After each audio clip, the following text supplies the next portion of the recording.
അല്ലാഹുവിൻ്റെ റസൂൽ അവരോട് പറയുന്നു, ഫഇന്നീ നദീറുൽ ലക്കും ബൈന യദൈ അദാബിൻ സദീദ്. ഞാൻ നിങ്ങൾക്ക് മുന്നറിയിപ്പ് നൽകാൻ വന്ന ആളാണ്. നിങ്ങൾ നിലവിൽ വിശ്വസിച്ചു കൊണ്ടിരിക്കുന്ന വിശ്വാസധാര ശരിയല്ല. ഏകനായ അല്ലാഹുവിനെയാണ് നിങ്ങൾ ആരാധിക്കേണ്ടത്. ഈ രൂപത്തിൽ നിങ്ങൾ മുന്നോട്ടു പോയാൽ കഠിനമായ ശിക്ഷകളെ നിങ്ങൾ നേരിടേണ്ടി വരും. ഈ മുന്നറിയിപ്പ് അല്ലാഹുവിൻ്റെ റസൂല് പറഞ്ഞപ്പോ ആ നിമിഷം തന്നെ എതിർപ്പ് ആരംഭിക്കുകയാണ്. കൂട്ടത്തിൽ നിന്ന് അബൂലഹബ് ഉറക്കെ വിളിച്ചു പറയുന്നു, തബ്ബല്ലക സായിറൽ യൗം അലിഹാദാ ജമഅതനാ. അല്ലാഹു പറഞ്ഞു, യുരീദൂന ലിയുത്ഫിഊ നൂറല്ലാഹി ബിഅഫ്വാഹിഹിം വല്ലാഹു മുത്തിമ്മു നൂരിഹി വലൗ കരിഹൽ കാഫിറൂൻ. ശത്രുക്കൾ അവരുടെ വായ കൊണ്ട് എപ്പോഴും വിശുദ്ധ ഇസ്ലാമിൻ്റെ അല്ലാഹുവിൻ്റെ നൂറിനെ കെടുത്തിക്കളയാൻ വേണ്ടി ശ്രമിക്കുന്നുണ്ട്. അവർ അവരുടെ വായ തുറക്കുന്നത് തന്നെ ഇസ്ലാമിനെ നശിപ്പിക്കാൻ വേണ്ടിയാണ്, ഇസ്ലാമിൻ്റെ സ്വീകാര്യതയെ ഇല്ലാതാക്കാനാണ്, ഇസ്ലാമിനെ ജനങ്ങൾക്കിടയിൽ തെറ്റിദ്ധരിപ്പിക്കാനാണ്. പക്ഷേ എത്രത്തോളം അവരതിനു വേണ്ടി തങ്ങളുടെ വായ ചലിപ്പിച്ചാലും വല്ലാഹു മുത്തിമ്മു നൂരിഹി, അല്ലാഹു സുബ്ഹാനഹു വ തആല ഈ പരിശുദ്ധമായ ദീനിനെ, അവൻ്റെ പ്രകാശത്തെ പൂർത്തീകരിക്കുക തന്നെ ചെയ്യും കേട്ടോ. വലൗ കരിഹൽ കാഫിറൂൻ.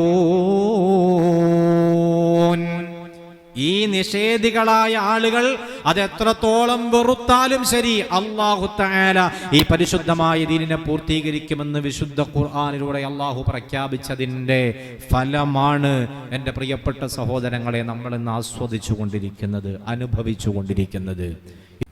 അസ്സലാമു അലൈക്കും വറഹ്മത്തുള്ളാഹി വബറകാതുഹു. ബിസ്മില്ലാഹിർ റഹ്മാനിർ റഹീം. അൽഹംദുലില്ലാഹി റബ്ബിൽ ആലമീൻ. അസ്സലാത്തു വസ്സലാമു അലാ സയ്യിദിനാ മുഹമ്മദിൻ അഷ്റഫിൽ മുർസലീൻ وعلى آله وصحبه أجمعين. أما بعد، أعوذ بالله من الشيطان الرجيم. بسم الله الرحمن الرحيم. هو الذي أرسل رسوله بالهدى ودين الحق ليظهره على الدين كله ولو كره المشركون. صدق الله مولانا العلي العظيم. وصدق وبلغ رسوله النبي الكريم. ونحن على ذلك من الشاهدين الشاكرين.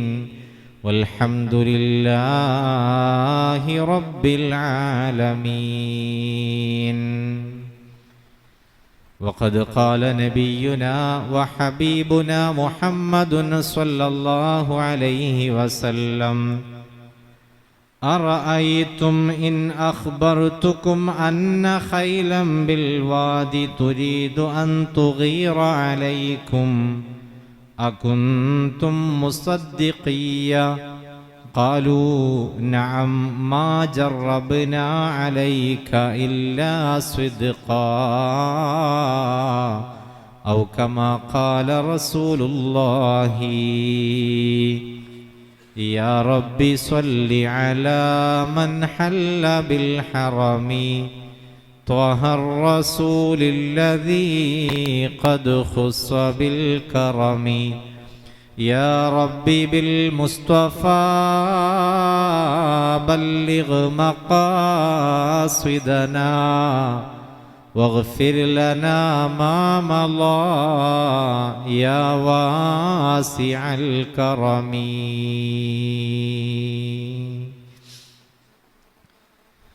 ഏറ്റവും ബഹുമാന ആദരവുകൾ നിറഞ്ഞ രക്ഷിതാക്കളെ, സഹോദരങ്ങളെ, മുഅ്മിനീങ്ങളെ, അല്ലാഹു സുബ്ഹാനഹു വ തആല അവൻ്റെ വലിയ അനുഗ്രഹം കൊണ്ട് നമ്മുടെ ഈ സംഗമം സ്വാലിഹായ അമലായി സ്വീകരിക്കുമാറാകട്ടെ. നമ്മിൽ നിന്ന് വന്നുപോയ ചെറുതും വലുതുമായ തെറ്റുകുറ്റങ്ങളൊക്കെ പടച്ച റബ്ബ് വിട്ടുപുറത്ത് മാപ്പാക്കി തരുമാറാകട്ടെ.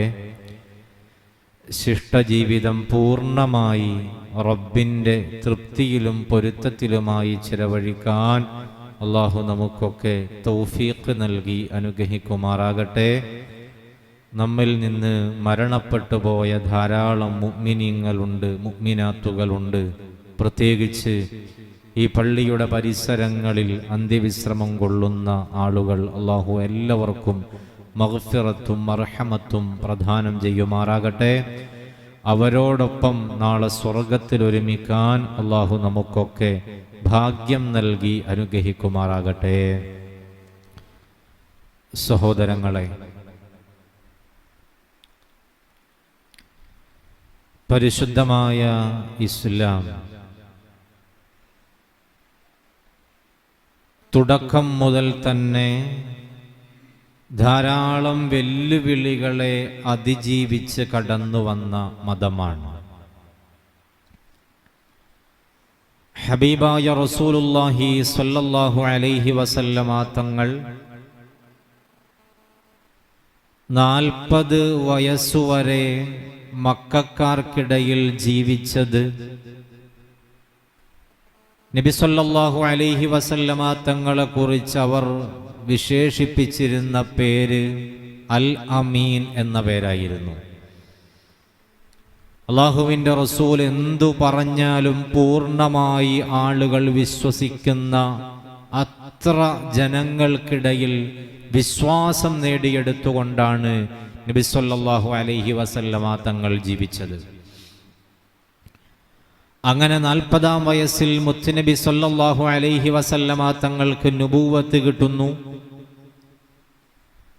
നുബുവത്ത് കിട്ടിയതിന് ശേഷം നബി സല്ലല്ലാഹു അലൈഹി വസല്ലമ തങ്ങൾ വളരെ സ്വകാര്യമായി മഹദിയായ ഖദീജ ബീവി റളിയല്ലാഹു അൻഹയെ മഹാനായ സയ്യിദുന അബൂബക്കർ സിദ്ദീഖ് റളിയല്ലാഹു അൻഹു ഉൾപ്പെടെയുള്ള സ്വഹാബത്തിന്റെ മുന്നിൽ വിശുദ്ധമായ ഇസ്ലാമിൻ്റെ ആ മനോഹരമായ സന്ദേശത്തെ പങ്കുവയ്ക്കുന്ന സന്ദർഭമൊക്കെ ഹദീസുകളിൽ നിന്ന് നമുക്ക് വായിക്കാൻ കഴിയുന്നുണ്ട്. എന്നാൽ വിശുദ്ധമായ ഖുർആനിലൂടെ അല്ലാഹു സുബ്ഹാനഹു വ തആല നബി സല്ലല്ലാഹു അലൈഹി വസല്ലമ തങ്ങൾക്ക് നൽകിയ ഒരു അറിയിപ്പ്, വഅൻദിർ അശീറതകൽ അഖ്റബീൻ, ഓ ഹബീബായ നബിയേ, അങ്ങയുടെ കുടുംബത്തിന് മുന്നിൽ ഈ പരിശുദ്ധമായ ദീനുൽ ഇസ്ലാമിൻ്റെ സന്ദേശങ്ങൾ പകർന്നു കൊടുക്കണം, അവർക്ക് മുന്നറിയിപ്പുകൾ അങ്ങ് നൽകണം എന്ന അള്ളാഹുവിൻ്റെ കൽപ്പന വന്നപ്പോൾ നബി സല്ലല്ലാഹു അലൈഹി വസല്ലമ തങ്ങൾ തൻ്റെ കുടുംബക്കാരായ അയൽവാസികളായ നാട്ടുകാരായ മുഴുവൻ ആളുകളെയും സ്വഫാ കുന്നിൻ്റെ താഴ്വരയിലേക്ക് വിളിച്ചു വരുത്തുകയാണ്.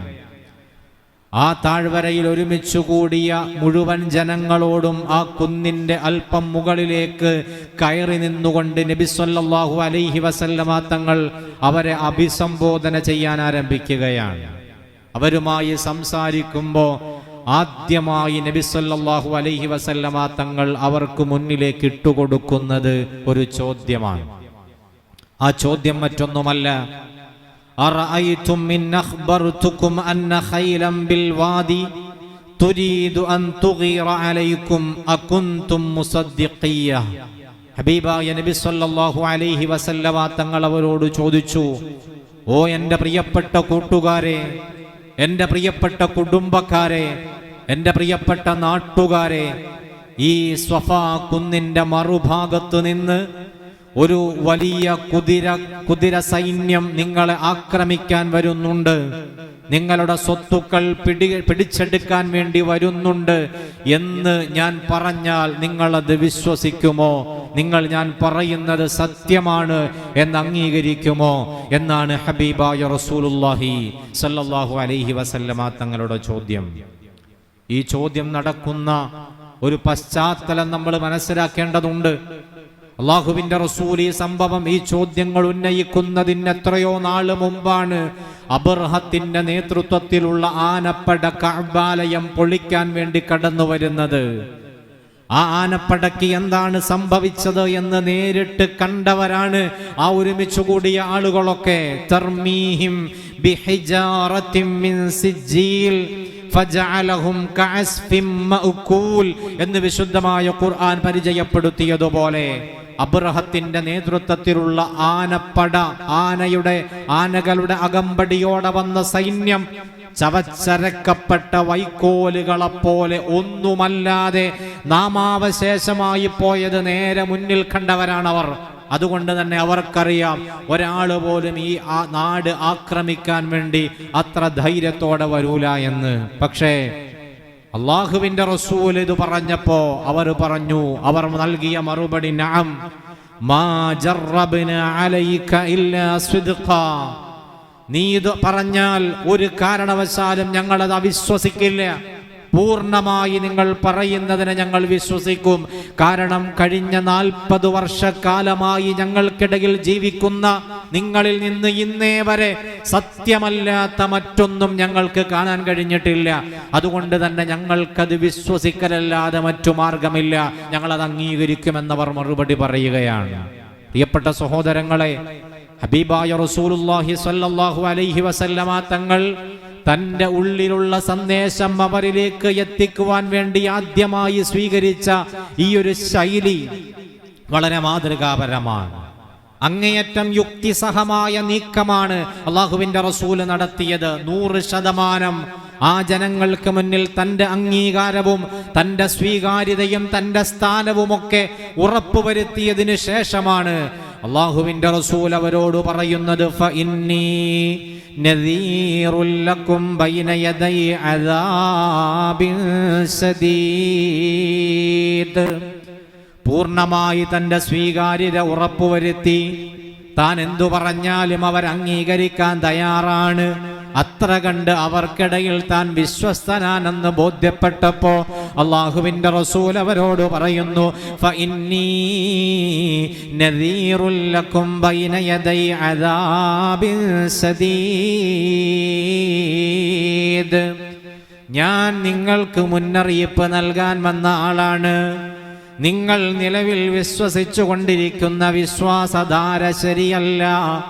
ഏകനായ അള്ളാഹുവിനെയാണ് നിങ്ങൾ ആരാധിക്കേണ്ടത്. ഈ രൂപത്തിൽ നിങ്ങൾ മുന്നോട്ടു പോയാൽ കഠിനമായ ശിക്ഷകളെ നിങ്ങൾ നേരിടേണ്ടി വരും. ഈ മുന്നറിയിപ്പ് അള്ളാഹുവിന്റെ റസൂല് പറഞ്ഞപ്പോ ആ നിമിഷം തന്നെ എതിർപ്പ് ആരംഭിക്കുകയാണ്. കൂട്ടത്തിൽ നിന്ന് അബൂലഹബ് ഉറക്കെ വിളിച്ചു പറയുന്നു തബ്ബല്ലക സായിറൽ യൗം അലിഹാദാ ജമഅതനാ. അല്ലാഹുവിന്റെ റസൂലിനോട് ആ കൂട്ടത്തിൽ നിന്ന് ആദ്യമായി എതിർത്ത് ശബ്ദം മുഴക്കുന്നത് അബൂലഹബാണ്. അബൂലഹബ് വിളിച്ചു പറഞ്ഞ വാചകം ചെറിയ വാചകമല്ല. തബ്ബല്ലക സായിറൽ യൗം. ഇന്നേ ദിവസം നിനക്ക് നാശമുണ്ടാകട്ടെ എന്നല്ല പറഞ്ഞത്, സർവ്വ ദിവസവും നിനക്ക് നാശം ഭവിക്കട്ടെ. അലിഹാദാ ജമഅതന. ഈ വിഡ്ഢിത്തരം വിളിച്ചു പറയാൻ വേണ്ടിയിട്ടാണോ ഞങ്ങളെ ഇവിടെ നീ വിളിച്ചു കൂട്ടിയത് എന്ന് ഹബീബായ മുഹമ്മദുർ റസൂലുള്ളാഹി സ്വല്ലല്ലാഹു അലൈഹി വസല്ലമ തങ്ങളോട് ചോദിക്കുകയാണ് അബൂലഹബ്.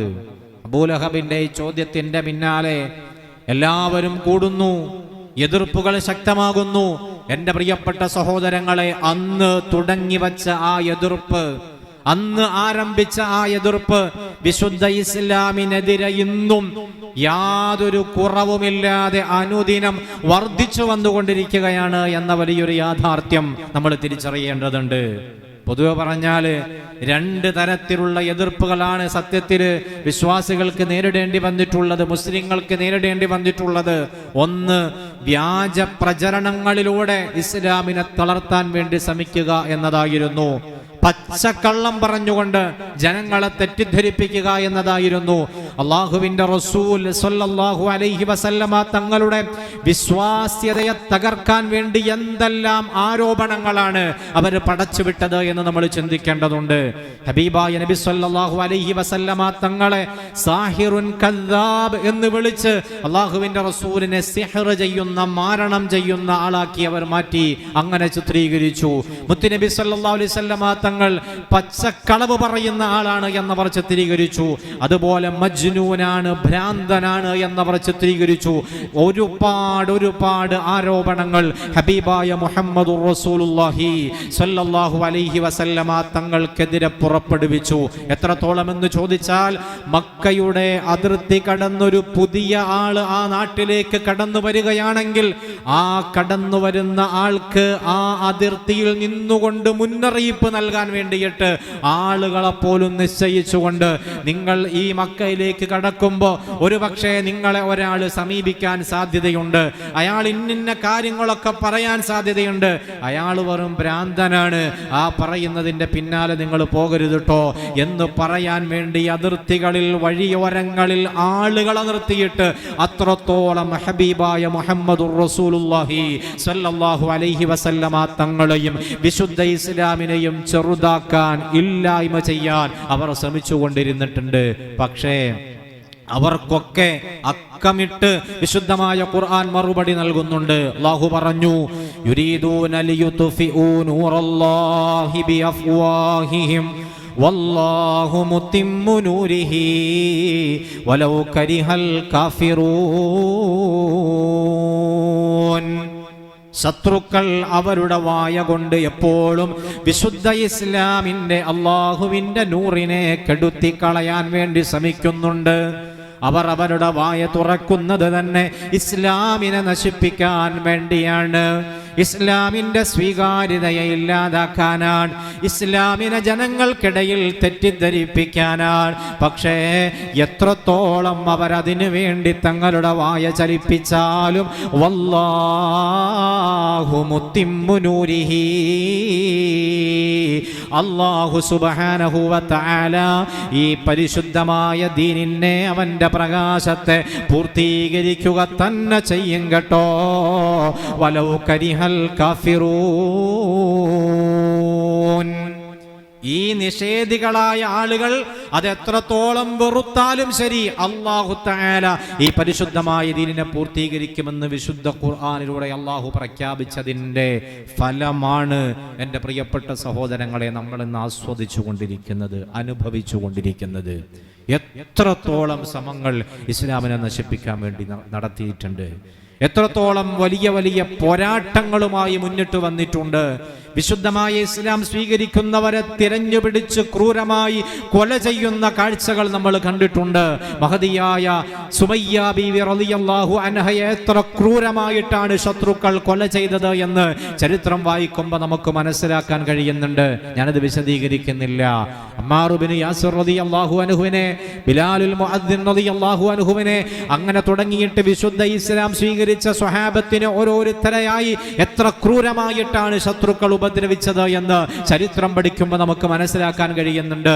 അങ്ങനെ ആരോപണങ്ങൾ ശക്തമായി ഒരുപാട് ഉന്നയിച്ചിട്ടും ഉപദ്രവങ്ങൾ നടത്തിയിട്ടുമൊന്നും ഒരു നിലയ്ക്കും ആരും ഒരു അല്പം പോലും പിന്നോട്ട് പോയിട്ടില്ല എന്ന് മാത്രമല്ല, വിമർശിച്ചവർ തന്നെ പിൽക്കാലത്ത് ഇസ്ലാം സ്വീകരിക്കുന്ന സംഭവങ്ങൾക്കാണ് യഥാർത്ഥത്തിൽ അന്ന് ലോകം സാക്ഷ്യം വഹിച്ചത് എന്ന് മനസ്സിലാക്കണം. മഹാനായ സയ്യിദുനാ അംർ ഇബ്നുൽ ആസ് റളിയല്ലാഹു അൻഹു മരണശയ്യയിൽ കിടക്കുമ്പോൾ ബഹുമാനപ്പെട്ടവരിങ്ങനെ കരയുകയാണ്. അംർ ഇബ്നുൽ ആസ് റളിയല്ലാഹു അൻഹു കരയുകയാണ്. അവിടത്തെ കണ്ണിൽ നിന്ന് കണ്ണുനീരൊലിക്കുകയാണ്. ആ കാഴ്ച കണ്ടപ്പോൾ മകൻ ചോദിച്ചു, ഉപ്പാ, അങ്ങയെക്കുറിച്ച് ഹബീബായ നബി സല്ലല്ലാഹു അലൈഹി വസല്ലമ തങ്ങൾ എത്രയോ സന്തോഷങ്ങൾ പങ്കുവച്ചിരിക്കുന്നു, എത്ര സ്നേഹത്തോടെയാണ് അങ്ങയോട് മുത്തുനബി സല്ലല്ലാഹു അലൈഹി വസല്ലമ തങ്ങൾ ഇടപഴകിയിട്ടുള്ളത്. എത്ര വലിയ സ്ഥാനമാണ് സ്വഹാബത്തിന്റെ ഇടയിൽ അങ്ങേക്ക് അള്ളാഹുവിന്റെ റസൂൽ നൽകിയിട്ടുള്ളത്. എന്നിട്ടും ഈ മരണാസന്നനായി കിടക്കുമ്പോൾ അങ്ങ് കരയുന്നത് എന്തോർത്തിട്ടാണ്, എന്തു പേടിച്ചിട്ടാണ് എന്ന് തന്റെ പ്രിയപ്പെട്ട പിതാവിനോട് മകൻ ചോദിക്കുമ്പോ മഹാനായ സയ്യിദുനാ അംർ ഇബ്നുൽ ആസ് റളിയല്ലാഹു അൻഹു പറഞ്ഞ മറുപടി, ഓ എന്റെ പ്രിയപ്പെട്ട മകനെ, എന്റെ ജീവിതത്തിന് എനിക്ക് 3 ഘട്ടങ്ങൾ ഉണ്ടായിട്ടുണ്ട്. 3 ഘട്ടങ്ങൾ എനിക്ക് ഉണ്ടായിട്ടുണ്ട്. അതിൽ ഒന്നാമത്തെ ഘട്ടം ഞാൻ കഠിനമായ ഇസ്ലാം വിരോധിയായിരുന്നൊരു ഘട്ടമാണ്. ഇസ്ലാമിനെതിരെ ഒരുപാട് വായ ചലിപ്പിച്ചൊരു ഘട്ടമാണ്. നബി സല്ലല്ലാഹു അലൈഹി വസല്ലമ തങ്ങൾക്കെതിരെ ആക്ഷേപങ്ങൾ ചൊരിഞ്ഞിട്ടുള്ള ഘട്ടമാണ്. കടുത്ത പ്രവാചക വിരോധങ്ങൾ എൻ്റെ ഭാഗത്തു നിന്നുണ്ടായിട്ടുണ്ട്. എന്നാൽ പിന്നീട് ഞാൻ അള്ളാഹുവിൻ്റെ വലിയ അനുഗ്രഹം കൊണ്ട് വിശുദ്ധമായ ഇസ്ലാം സ്വീകരിച്ചു. ഒരു കാര്യം എനിക്ക് ഉറപ്പാണ്, ആ സമയത്തെങ്ങാനും ഞാൻ മരണപ്പെട്ടിരുന്നെങ്കിൽ എനിക്ക് ഉറപ്പായും നരകം ലഭിക്കുമായിരുന്നു. എന്നാൽ എനിക്ക് രണ്ടാമത്തൊരു ഘട്ടമുണ്ട്, വിശുദ്ധ ഇസ്ലാം സ്വീകരിച്ചതിന് ശേഷമുള്ള ഘട്ടം. നേരത്തെ എത്രത്തോളം അള്ളാഹുവിന്റെ റസൂലിനെ ഞാൻ വെറുത്തിട്ടുണ്ടോ, എത്രത്തോളം ഇസ്ലാമിനെ ശത്രുപക്ഷത്ത് ഞാൻ നിർത്തിയിട്ടുണ്ടോ, അതിൽ നിന്നൊക്കെ മാറി നിന്നിട്ട് പൂർണ്ണമായി മുത്തുനബി സ്വല്ലല്ലാഹു അലൈഹി വസല്ലമ തങ്ങളെ അതിരറ്റ് സ്നേഹിക്കാൻ, ഹൃദയത്തിന്റെ അന്തരാളങ്ങളിൽ അള്ളാഹുവിന്റെ റസൂലിന് വലിയ സ്ഥാനം നൽകാൻ, ബഹുമാനം കൊണ്ട് ആ നബി സ്വല്ലല്ലാഹു അലൈഹി വസല്ലമ തങ്ങളുടെ മുഖത്തേക്കൊന്ന് നോക്കുക പോലും ചെയ്യാതെ, ഭയം കൊണ്ട് ബഹുമാനം കൊണ്ട് നോക്കുക പോലും ചെയ്യാതെ ഞാൻ നടക്കുന്ന സന്ദർഭം ഉണ്ടായിട്ടുണ്ട്. അത്രത്തോളം അള്ളാഹുവിൻ്റെ റസൂലിനെ ഞാൻ സ്നേഹിച്ചൊരു ഘട്ടമുണ്ട്. ആ ഘട്ടത്തിലാണ് ഞാൻ മരിച്ചിരുന്നെങ്കിൽ എനിക്ക് സ്വർഗം കിട്ടുമെന്ന് എനിക്ക് ഉറപ്പായിരുന്നു. പക്ഷേ ഇപ്പം ഞാനുള്ളത് 3ാമത്തെ ഘട്ടത്തിലാണ്. ഈ ഘട്ടത്തിൽ എൻ്റെ അവസ്ഥ എന്താണെന്ന് എനിക്കറിയില്ല. അതുകൊണ്ടാണ് ഞാൻ കരഞ്ഞുപോയതെന്ന് മഹാനായ സയ്യിദുനാ അംർ ഇബ്നുൽ ആസ് റളിയല്ലാഹു അൻഹു പറയുമ്പോൾ, പ്രിയപ്പെട്ടവരെ, അവർക്ക് മുമ്പ് വലിയൊരു ഘട്ടം കടന്നുപോയി. അള്ളാഹുവിന്റെ റസൂലിനെ ചീത്ത പറഞ്ഞ ഘട്ടം, ആക്ഷേപിച്ച ഘട്ടം, ഇസ്ലാമിനെ പരിഹസിച്ച ഘട്ടം. പിന്നീട് വിശുദ്ധ ഇസ്ലാമിലേക്ക് അവർ കടന്നു വരുന്നു. ഇന്ന് അവരുടെ പേര് കേൾക്കുമ്പോൾ ലോകത്തുള്ള മുഴുവൻ വിശ്വാസികളും ഉറക്കെ വിളിക്കുന്നു, റളിയല്ലാഹു അൻഹു. ഇത്ര വലിയ സ്ഥാനമാണ് അല്ലാഹു തആല നൽകിയത്. മഹാനായ സയ്യിദന ഉമർ ഇബ്നുൽ ഖത്താബ് റളിയല്ലാഹു അൻഹു അള്ളാഹുവിന്റെ റസൂലിനെ വധിക്കാൻ വേണ്ടി ഊരിപ്പിടിച്ച വാളുമായി നബി സല്ലല്ലാഹു അലൈഹി വസല്ലമ തങ്ങളുടെ മുന്നിലേക്ക് പോയ ആളാണ്. പോകുന്ന വഴി തന്റെ സഹോദരിയുടെ വീട്ടിൽ നിന്ന് കേട്ട വിശുദ്ധമായ ഖുർആനിന്റെ വചനങ്ങളാണ് ഉമർ ഇബ്നുൽ ഖത്താബ് റളിയല്ലാഹു അൻഹുവിന്റെ മനസ്സു മാറ്റിയത് എന്ന് ചരിത്രത്തിൽ നമുക്ക് കാണാം. അള്ളാഹുവിന്റെ റസൂലിനെ വധിക്കാൻ വേണ്ടി ഊരിപ്പിടിച്ച വാളുമായി പോയ ഉമർ ഇബ്നുൽ ഖത്താബ് തങ്ങൾ അവിടെ ചെന്ന് മുത്തുനബി തങ്ങളുടെ മുന്നിൽ നിന്ന് ഷഹാദത്ത് കലിമ ചൊല്ലും മുസ്ലിമായിട്ടാണ് മടങ്ങി വന്നത്. ഹദീസുകളിൽ നമുക്ക് കാണാൻ കഴിയുന്നുണ്ട്. ഞാൻ പറഞ്ഞു വരുന്നത്, ശത്രുക്കളായിരുന്നവർ മിത്രങ്ങളായ ചരിത്രമാണ് വിശുദ്ധ ഇസ്ലാമിന് പറയാനുള്ളത്. ആ ചരിത്രമാണ് നമുക്ക് മുന്നിലുള്ളത്. രണ്ടാമത് ഇസ്ലാമിനെ തകർക്കാൻ വേണ്ടി ശത്രുക്കൾ ശ്രമിച്ചത്, അത് ക്രൂരമായ ഉപദ്രവങ്ങൾ, കായികമായ നേരിടലുകൾ, സൈനികമായ നീക്കങ്ങളൊക്കെ നടത്തിക്കൊണ്ടാണ്. ബദർ അതിനുദാഹരണമാണ്, ഉഹദ് അതിനുദാഹരണമാണ്, മറ്റു പല യുദ്ധങ്ങളും നടന്നത് ഇതിനുള്ള തെളിവാണ്. പക്ഷേ അവിടെയൊക്കെ അല്ലാഹു തആല വിശുദ്ധ ഇസ്ലാമിന്റെ ആ യശസ് വാനോളം ഉയർത്തിപ്പിടിച്ചിട്ടുണ്ട്. അതിന് വേണ്ട എല്ലാ കരുത്തും അല്ലാഹു തആല നൽകിയിട്ടുണ്ട്. വിശുദ്ധമായ ഇസ്ലാം ഇന്ന് ലോകമാകെ പടർന്നു പന്തലിച്ചു. ഖലീഫമാരുടെ കാലത്ത് തന്നെ എല്ലാ ഭൂഖണ്ഡത്തിലേക്കും ഇസ്ലാം വ്യാപിച്ചിട്ടുണ്ട്. ഇന്ന് 57 രാഷ്ട്രങ്ങളിലായി വിശുദ്ധ ഇസ്ലാം വ്യാപിച്ച് കിടക്കുന്നുണ്ട്. നമ്മൾ മനസ്സിലാക്കേണ്ട ഒരു യാഥാർത്ഥ്യമുണ്ട്. ഇങ്ങനെ എവിടെയൊക്കെ തകർക്കാൻ ശ്രമിച്ചിട്ടുണ്ടോ അവിടെയൊന്നും തകരാതെ ഇന്ന് ലോകത്ത് കണക്കെടുപ്പിൽ നമുക്ക് കാണാൻ കഴിയുന്ന ഒരു യാഥാർത്ഥ്യം, ഏറ്റവും വേഗത്തിൽ വളർന്നുകൊണ്ടിരിക്കുന്ന മതം വിശുദ്ധമായ ഇസ്ലാമാണ് എന്നതാണ്. ഞാൻ പറഞ്ഞു വരുന്നത്, ഒരു കാലത്ത്, പഴയ കാലത്ത് മുസ്ലിങ്ങൾ ഇത്തരം ധാരാളം പ്രതിസന്ധികൾ നേരിട്ടിട്ടുണ്ടെങ്കിൽ അതുപോലെ തന്നെ വലിയ പ്രതിസന്ധികൾ ഇക്കാലത്ത് ഇന്നും നമ്മൾ നേരിട്ടുകൊണ്ടിരിക്കുന്നുണ്ട്. ഇന്നും എവിടെയും വ്യാജമായ ആരോപണങ്ങളാണ് നമുക്ക് കാണാനുള്ളത്. ISIS-ന്റെ യഥാർത്ഥത്തിലുള്ള സ്ഥാപകരാണെന്ന് ഈ അടുത്ത കാലത്ത് വെളിപ്പെടുത്തപ്പെട്ടത് നമ്മൾ വായിച്ചിട്ടുണ്ട്. അതിന്റെ പിന്നിൽ പ്രവർത്തിച്ചത് ജൂതന്മാരും അമേരിക്കയുമാണ് എന്ന് ഈ അടുത്ത് പ്രഖ്യാപിച്ചത് നമ്മൾ വാർത്തകളിൽ വായിച്ചിട്ടുണ്ട്. അതുമായി ബന്ധപ്പെട്ട് നിന്ന ഒരു ഉദ്യോഗസ്ഥന്റെ തന്നെ പ്രഖ്യാപനമാണ് വന്നിട്ടുള്ളത്. എല്ലാം ഇസ്ലാമിന്റെ തലയിൽ കെട്ടിവെച്ച സാഹചര്യം നമ്മൾ വായിച്ചു. ഈ അടുത്ത് പ്രധാനമന്ത്രിക്കെതിരെ ഒരാൾ വധഭീഷണി മുഴക്കി. നോക്കുമ്പോൾ നല്ല താടിയൊക്കെ ഉള്ള ഒരാളാണ്. കണ്ടപ്പോൾ തന്നെ മാധ്യമങ്ങൾ ചിന്തിച്ചു ഇയാൾ എന്തോ മുസ്ലിമാണ്, നന്നായിട്ട് ആഘോഷിച്ചു. അവസാനം ആളെ കണ്ടുപിടിച്ച് പേര് വന്നപ്പം മിഥുൻ എന്നാണ് പേര്. അതോടെ അയാൾ മാനസിക രോഗിയായി മാറി. ഞാൻ പറഞ്ഞു വരുന്നത്, ഇങ്ങനെ പലതരത്തിലുള്ള ഗൂഢമായ തന്ത്രങ്ങൾ വിശുദ്ധ ഇസ്ലാമിനെ തകർക്കാൻ. പ്രതിസ്ഥാനത്തൊരു മുസ്ലിമാണെങ്കിൽ ഇസ്ലാമിനെ മൊത്തത്തിൽ പ്രതിസ്ഥാനത്ത് നിർത്തുന്നു.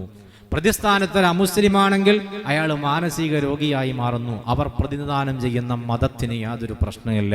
ഞാൻ പറഞ്ഞു വരുന്നത്, ഇത്തരത്തിലുള്ള വലിയ വലിയ ശ്രമങ്ങൾ വിശുദ്ധ ഇസ്ലാമിനെതിരെ നടന്നിട്ടും ആലോചിച്ച് നോക്കൂ. ഒരു മനുഷ്യൻ, നമ്മുടെ നാട്ടിലുള്ള ഒരു യുക്തിവാദിയായ മനുഷ്യൻ ലണ്ടനിൽ പോയിട്ട് അയാൾ ഖുർആനിലില്ലാത്തൊരു കാര്യം, മകളെ വിവാഹം കഴിക്കാമെന്ന് ഖുർആനി പറഞ്ഞിട്ടുണ്ട് എന്ന് പറഞ്ഞ് പ്രഖ്യാപിച്ചു. എന്നിട്ട് എന്താ അവസാനം സംഭവിച്ചു? അവിടെയുള്ള ആളുകൾ അദ്ദേഹത്തെ പിടികൂടി. അവസാനം അയാൾക്ക് ഒന്നും മിണ്ടാതെ നാടുവിടേണ്ട അവസ്ഥ വന്നു. ഞാൻ പറഞ്ഞു വരുന്നത്, ഇത്തരത്തിലുള്ള ആരോപണങ്ങൾ നിരന്തരം കണ്ടുകൊണ്ടിരിക്കുമ്പോൾ ഒരുപാട് ആളുകൾ വിശുദ്ധ ഇസ്ലാമിനെ ശത്രുസ്ഥാനത്ത് നിർത്താൻ വേണ്ടിയുള്ള ശ്രമങ്ങൾ നടത്തുമ്പോൾ എന്തുകൊണ്ടാണ് എല്ലാ ഭാഗത്തു നിന്നും വിമർശനങ്ങൾ ഉയരുന്നത് എന്ന് നമ്മൾ മനസ്സിലാക്കണം. അതിൻ്റെ ഉത്തരം വളരെ ലളിതമാണ്, മറ്റൊന്നുമല്ല, ഇസ്ലാമോഫോബിയയാണ് അതിൻ്റെ പിന്നിൽ പ്രവർത്തിക്കുന്ന ഏറ്റവും പ്രധാനപ്പെട്ട പ്രശ്നം. ഇസ്ലാമിനെ പേടിയാണ്, ആദർശപരമായി തകർക്കാൻ കഴിയില്ല എന്ന് ബോധ്യമാണ്. കൃത്യമായ വാദപ്രതിവാദങ്ങളിലൂടെ തെളിവുകൾ ഉദ്ധരിച്ചുകൊണ്ട്, ശാസ്ത്രീയമായും അല്ലാതെയുമായ തെളിവുകൾ ഉദ്ധരിച്ചുകൊണ്ട് ഇസ്ലാമിനെതിരെ പട നയിക്കുക അല്ലെങ്കിൽ പിടിച്ചു നിൽക്കുക എന്നത് ലോകത്തൊരു പ്രത്യയശാസ്ത്രത്തിനും കഴിയൂല എന്ന് എല്ലാവർക്കും ബോധ്യമാണ്. അത് അള്ളാഹു തന്നെ പറഞ്ഞതല്ലേ, ഹുവല്ലദീ അർസല റസൂലഹു ബിൽ ഹുദാ വദീനിൽ ഹഖ് ലിയുൽഹിറഹു അലദ്ദീനി കുല്ലിഹി വലൗ കരിഹൽ മുശ്രികൂൻ. വിശുദ്ധമായ ഖുർആനിൽ സൂറത്തു സഫിലൂടെ അള്ളാഹു തആല തന്നെ പറഞ്ഞതാണ്, ഹബീബായ റസൂലുള്ളാഹി സ്വല്ലല്ലാഹു അലൈഹി വസല്ലമ തങ്ങളെ അല്ലാഹു തആല നിയോഗിച്ചത് ലിയുൽഹിറഹു അലദ്ദീനി കുല്ലിഹി, എല്ലാ മതത്തെക്കാളും മുകളിലായിട്ടാണ് വിശുദ്ധമായ ഇസ്ലാമിനെ അല്ലാഹു തആല പ്രതിഷ്ഠിച്ചിട്ടുള്ളത് എന്ന് വിശുദ്ധമായ ഖുർആൻ തന്നെ നമുക്ക് പഠിപ്പിച്ചു തരുമ്പോൾ, പ്രിയപ്പെട്ട സഹോദരങ്ങളെ, ആ ഭയത്തിൽ നിന്നും പേടിയിൽ നിന്നുമാണ് നിരന്തരം ആരോപണങ്ങൾ വന്നുകൊണ്ടിരിക്കുന്നത്. അതിലൊന്നും നമ്മൾ ഭയപ്പെടേണ്ട ആവശ്യമില്ല. നമ്മുടെ ആദർശങ്ങൾ ഭദ്രമാണ്, കൃത്യമാണ്. അല്ലാഹുവിന്റെ റസൂല് പഠിപ്പിച്ച, വിശുദ്ധമായ ഖുർആൻ പഠിപ്പിച്ച, നമ്മുടെ അയിമ്മത്തുകൾ രേഖപ്പെടുത്തി വെച്ച മഹനീയമായ ഇസ്ലാമിന്റെ മഹോന്നതമായ സംസ്കാരത്തിനൊരു കളങ്കവും ഒരിടത്തും വന്നിട്ടില്ല. നമുക്കതിൽ സംശയം തോന്നേണ്ട ആവശ്യമില്ല. യുക്തിവാദികൾ ലിബറലിസ്റ്റുകളൊക്കെ വല്ലാതെ നമുക്കിടയിൽ സ്വാധീനം ചെലുത്താൻ ശ്രമങ്ങൾ നടക്കുന്നുണ്ട്. പ്രത്യേകിച്ച് നമ്മുടെ കുട്ടികൾക്കിടയിൽ, നമ്മുടെ യുവാക്കൾക്കിടയിൽ, യുവതികൾക്കിടയിലൊക്കെ സ്വാധീനം നടത്താനുള്ള ശ്രമങ്ങൾ വല്ലാതെ നടത്തിക്കൊണ്ടിരിക്കുന്നുണ്ട്. നമുക്ക് ഓർമ്മപ്പെടുത്താനുള്ളത്, വിശുദ്ധ ഇസ്ലാമിന്റെ ആദർശം അല്പം മാത്രം പഠിച്ച് നമ്മൾ എന്തെങ്കിലും മനസ്സിലാക്കിയാൽ മുറിവൈദ്യൻ ആളെ കൊല്ലുമെന്ന് പറഞ്ഞതുപോലെ, അങ്ങനെ നമ്മൾ അതുമായി ബന്ധപ്പെട്ട് സംസാരിക്കാൻ നിന്നാൽ ചിലപ്പോൾ നമ്മുടെ വാക്കുകൾ മുട്ടിപ്പോവും. പക്ഷെ അതുപോലെയല്ല, നന്നായി ദീൻ പഠിച്ച ഒരുപാട് ആലിമീങ്ങൾ ഈ നാട്ടിലുണ്ട്, നമ്മുടെ ലോകത്തൊരുപാടുണ്ട്. അത്തരം ആളുകൾ വിശുദ്ധ ഇസ്ലാമിനെ കുറിച്ച് സമർത്ഥിക്കുമ്പോൾ, തെളിവുകൾ ഉദ്ധരിച്ചുകൊണ്ട് സംസാരിക്കുമ്പോൾ അതിനെ കവച്ചു വെക്കാൻ ഒരാൾക്ക് കഴിയൂല എന്നത് യാഥാർത്ഥ്യമാണ്. അപ്പൊ അതുകൊണ്ട് വിമർശനങ്ങളൊക്കെ സ്വാഭാവികമാണ്. എന്തൊക്കെ വിമർശനങ്ങൾ വന്നാലും നമ്മൾ നമ്മുടെ ഈമാൻ കാത്തു സൂക്ഷിക്കണം. നമ്മുടെ മനസ്സിൽ സംശയങ്ങൾ ഉണ്ടാവാൻ പാടില്ല. നമ്മൾ നല്ല യഖീനുള്ളവരായി മാറണം. നല്ല കരുത്തുറ്റ വിശ്വാസത്തിന്റെ ഉടമകളായി നമ്മൾ മാറണം. കൃത്യമായി നിസ്കാരം നിലനിർത്തി, വിശുദ്ധമായ ദീൻ നമ്മോട് പഠിപ്പിച്ച കർമ്മങ്ങളൊക്കെ കൃത്യമായി അനുഷ്ഠിച്ച് അള്ളാഹുവിന്റെ പൊരുത്തത്തിനായി മുത്തുനബി തങ്ങളുടെ തിരുചര്യകളെ ജീവിതത്തിന് അനുധാവനം ചെയ്ത് മുന്നോട്ട് പോകാൻ നമ്മൾ ഓരോരുത്തരും ശ്രമിക്കണം. നാഥനായ റബ്ബ് സുബ്ഹാനഹു വ തആല നമുക്കതിന് തൗഫീഖ് നൽകി അനുഗ്രഹിക്കുമാറാകട്ടെ എന്ന് മാത്രം ദുആ ചെയ്തുകൊണ്ട് ഞാൻ എൻ്റെ വാക്കുകൾ ചുരുക്കുകയാണ്.